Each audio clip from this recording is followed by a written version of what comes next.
9 مئی کے کانٹیکسٹ میں آپ سمجھتے ہیں کہ عمران خان صاحب کا ملٹری ٹرائل ہونا چاہیے؟ جہاں تک ملٹری کورٹس کا سوال ہے، عدالت نے اس پہ فیصلہ کیا ہے.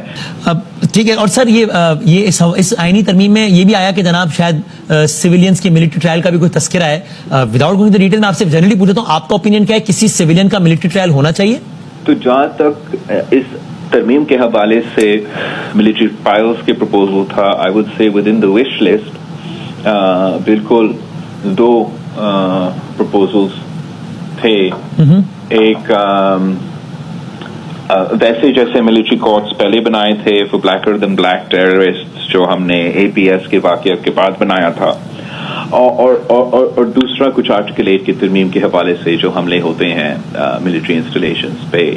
اب پاکستان پیپلز پارٹی کے عام صورتحال میں اور اصولی موقف تو یہ رہا ہے کہ ملٹری کورٹس کے حق میں ہم نہیں ہیں.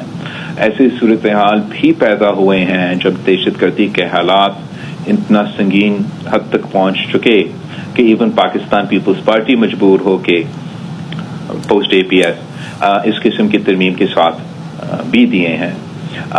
پاکستان پیپلز پارٹی کا موقف اس پورا سلسلے کے حوالے سے یہ تھا کہ اس وقت ہم اس قسم کی آئین کے حق میں اس پوزیشن میں نہیں ہے کہ ہم اپنا ووٹ ڈالیں. تو I don't think that the government therefore would have the majority necessary for a constitutional amendment as far as the military courts as they did in post APS. جہاں تک ملٹری انسٹالیشنز پہ حملے کی بات تھا، وہاں کنسنسس بنانے کے لیے میں اپنا ایک موقف پیچھے ہٹنے کے تیار تھا اور انگیج کرنے کے لیے تیار تھا حکومت کے ساتھ کہ کس